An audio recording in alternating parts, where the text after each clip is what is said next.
Buenas tardes, yo soy Pablo Andiñac, soy pastor de la Iglesia Evangélica Metodista y para mí es un gusto que compartamos este mes estudiando los libros históricos. Yo tengo una experiencia como docente en teología y en estudios bíblicos y también como pastor. Y es un gesto ecuménico muy lindo que San Pablo tiene de invitarme para poder compartir estos estudios sobre la palabra de Dios.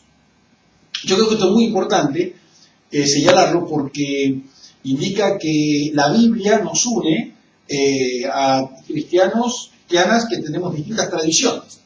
Y ese es el mejor, y esto digamos es el mejor ejemplo de que la palabra de Dios genera esta comunidad de personas que sienten que ahí en esas escrituras hay cosas importantes para la vida y que las queremos estudiar juntos. Así que para mí es un gusto estar con ustedes en este mes que vamos a estudiar los libros históricos. Dicho esto, quiero señalar que vamos a trabajar sobre una porción del Antiguo Testamento, la Biblia hebraica, que llamamos libros históricos, pero que no siempre se llamaron así. Tenemos dos colecciones de libros que nosotros llamamos históricos, ahora vamos a ver cómo se llamaban antes. Una colección va desde el libro de Josué hasta el final del segundo libro de Reyes. Y a esa colección la llamamos obra histórica deuteronomista. Ese nombre raro y difícil significa que el Deuteronomio es el libro que le marca la teología, el pensamiento, la inclinación de toda esa obra. Comienza con el Deuteronomio como si fuera una especie de libro teórico, presenta, digamos, la teología, el pensamiento, y luego desarrolla eso en todos esos libros, Josué, Jueces, los dos libros de Samuel y los dos libros de Reyes. Y después tenemos otra colección de libros históricos que llamamos el cronista, por darle un nombre.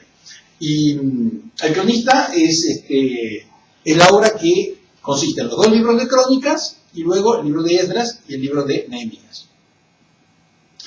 Son dos obras que en buena parte son paralelas, hay partes que están superpuestas, digamos, las historias están contadas, especialmente los dos libros de crónicas, narran en buena medida cosas que están también en Samuel y Reyes, pero las cuentan distintas. Como siempre sucede, cuando hay dos versiones del mismo hecho, nunca son iguales.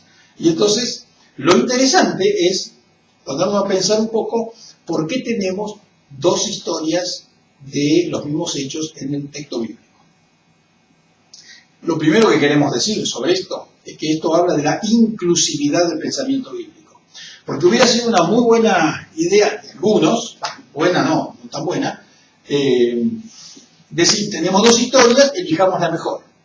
Y por lo tanto eliminamos la otra, la que es más completa, la que nos parece más fiel, la que tiene en algún sentido más autoridad que otra, a veces porque era más antigua, y dejamos de lado la segunda. Sin embargo, los hombres que conformaron el texto bíblico decidieron preservar las dos historias. Y no porque no se dieran cuenta que había diferencias, a veces bastante notables entre una historia y otra. El tratamiento que se da, por ejemplo, del rey David en una historia no es el mismo que se da en la otra. O de Salomón no es lo mismo que se da en una que en otra. Y sin embargo, ellos pensaron que era bueno tener las dos historias. Como yo decía, esto habla de ese concepto de inclusividad que permea la totalidad de la Biblia hebraica, del Antiguo Testamento.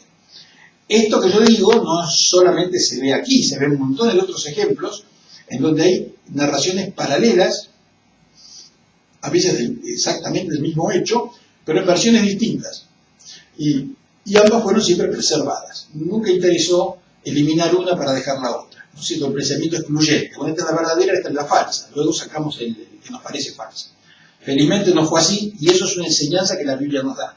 Esa apertura del pensamiento a otras formas de entender la misma realidad. Llega hasta el extremo de que tenemos un salmo que está repetido. Pero está repetido, pero no está tan repetido, porque el Salmo 14 y el Salmo 53 parecen iguales, pero no son iguales. Cambia, y esto es ejemplo del concepto de inclusividad, cambia solamente la forma en que nombra a Dios. Había dos formas, unos les decían, ustedes ya lo saben, unos les decían Elohim, otros les decían Yahvé, y el Salmo es el mismo. y podrían haber elegido uno u otro, pero quisieron preservar esa diversidad de aproximaciones al nombre de Dios, preservando dos salmos que uno podría pensar entonces que están repetidos, pero no lo están. Bueno, esto es un poco la introducción a estas dos largas historias que tenemos de Israel dentro del texto bíblico. Ahora, esa llamada obra histórica deuteronomista de Josué, Jueces, Samuel y Reyes, no siempre se llamó así. En la Biblia hebraica, en la Biblia judía, como la hemos recibido, esos libros se llaman libros proféticos. Ellos distinguen los profetas anteriores de los profetas posteriores. Los profetas anteriores son Josué, Jueces, los libros de Samuel, los libros de Reyes. Y los profetas posteriores son los que nosotros conocemos como profetas, Isaías, Jeremías, etc., hasta llegar a Malaquías. Esto es interesante, un poquito pensar y reflexionar en eso. ¿Por qué los llaman libros proféticos a estos libros que nosotros llamamos históricos? Bueno, en primer lugar, llamarlos proféticos, habla de la intención del libro. Porque los libros proféticos, propiamente dicho, digamos, uno dice, claro, es un profeta que da un mensaje. A veces nuestra concepción, un poquito pobre, dice, los libros de historia cuentan la historia. Narran cosas que sucedieron. Mientras que los profetas dan un mensaje. Pero estos antiguos creadores de la Biblia se dieron cuenta, fueron muy sutiles en esto, que también los libros históricos, los que narraban historias, daban un mensaje. Que no era simplemente contar lo que pasó. No es simplemente una cuestión de hechos hilvanados, sino que estos hechos hilvanados tenían como intención contar y transmitir un particular mensaje. Entonces dijeron, esa es tarea de los profetas. Luego, estos libros, antes que históricos, en el sentido de esa sucesión de hechos que se narran en la historia, son libros que tienen una intencionalidad profética, es decir, dar un mensaje particular. Y así los llamaron profetas anteriores para distinguirlos de los profetas posteriores. Con lo cual, ya nos están diciendo que no vamos a estudiar en este mes simplemente qué pasó en tiempos de Israel antiguo, sino que vamos a estudiar qué pasó, pero qué significó eso que pasó para la fe de Israel, para su experiencia religiosa, para la forma de entender el mundo y su relación con Dios que ellos tenían. De modo que los libros históricos son históricos, y así lo llamamos nosotros, pero tienen mucho de mensaje, diríamos, profético, de transmisión de una determinada concepción de la vida y especialmente de la relación entre el pueblo y Dios, que está metido dentro de esas historias. Bueno, eso vale para los libros que dijimos de Josué a Reyes.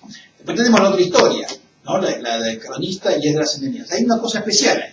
En la Biblia hebraica, que es la que le damos, esos libros no están entre los libros históricos. Están colocados al final en un grupo de libros que se llaman escritos, donde hay una especie de montón de libros todos juntos. Ahí está todo lo que no entra ni en el Pentateuco ni en los profetas, va todo ahí. Lo van Salmos, Cantares de los Cantares, Lamentaciones, Proverbios, y ahí van Esdras y Nehemías, y van Crónicas también. Probablemente porque fueron escritos después.